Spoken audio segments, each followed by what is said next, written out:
Nag-work po sa amin. Wala pong trabaho ngayon.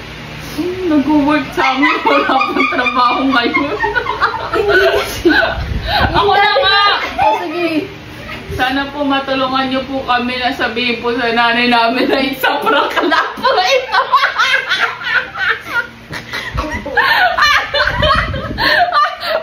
Iiyak ko pa! So guys, paprank po namin yung nanay namin. Alam niyo yung usong Ilan ko rin magagawa. scholar prank.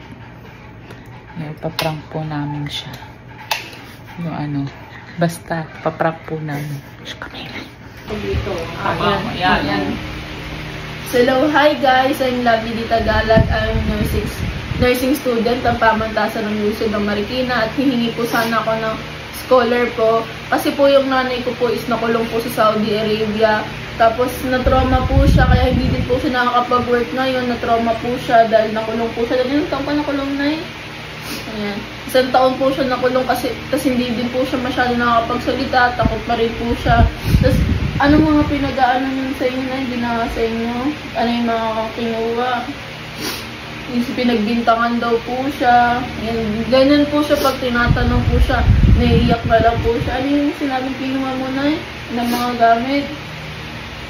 Ayan, yung bracelet daw. Ayan, yung mga sing-sing. Ayan, may kwintas pa din daw po. Tapos grabe din, guys. Tapos nung nakulong na siya, parang sinabi pa niya sa amin na daw, may pa-welcome. Ano yung welcome? Ano sa inyo na yung mga doon? Ayun, sinasampal daw siya, ganun. Tapos, pag ilan yung damit mo doon, Nay? Ayan, yung mag-ano daw siya, yung damit nila doon, lalaban din daw agad. Ganyan, ganun po kahirap nung isang damit lang daw sila guys noon. Kaya hirap na hirap din po siya noon. Kung napatunayan na makukulong ka na ilang years dapat yon 10 years kung napatunayan na kinuha talaga niya. Pero wala talaga siyang kinuha. Wala talaga. O kaya yan. Kaya buti na lang guys. Kaya humihingi po kami ng tulong. Na sana matulungan niyo po kami na kasi ilan ba kami magkakapatid mo? 6 po kami magkakapatid. Tapos 3 babae, 3 lalaki, no? Tapos yung ate ko po yan na operahan pa po, kaya hirap din po kami sa buhay. Yung nag-work po sa amin, wala pong trabaho ngayon. Nag-work sa amin, wala pong trabaho ngayon. Ako na nga! O sige. Sana po matulungan niyo po kami na sabihin po sa nanay namin na isang prank lang po ito.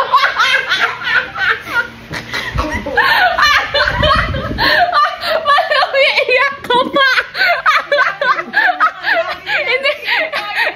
Hindi ka man nagsasalita.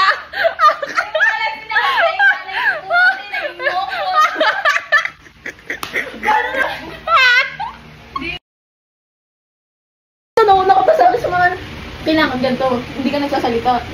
Parang may na-trauma ka dun, di ba kasi na-trauma ka. Parang iyak ako pwede. Oo, pag pwede ka umiyak. Kasi tinatanong ko ito sa sign language ka lang.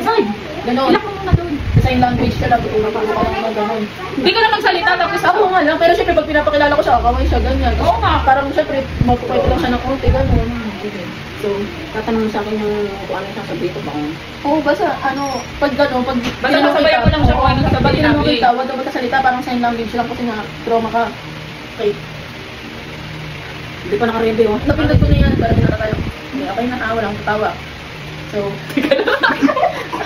sabi ko kasi ang tagal oh. Ulitin mo. Hindi ka kataman yan. Hi guys, I'm Lovely Di Tagalog. I'm nursing student ng pamantasan ng PLMAR at hihingi po ako ng tulong o scholar po sana sa mga para po sana makadagdag po tuition kasi po yung nanay ko po is nakulong po sa Saudi. Siya po yung nanay ko. Hi ganay. Hindi po siya nakakapagsalita kasi po na-trauma po kasi nakulong po siya doon. Ilang taon po ulit nakulong na Ba't natawa kayo? Hindi ka na, napipikang nga eh. O napipikang, hindi ka na. Bakit mo wala kasi? Ako na pinapagkamagdalo kayo. Napipikang nga eh. Salita, sabi mo lang. Ganun ka lang. Ulitin mo na, para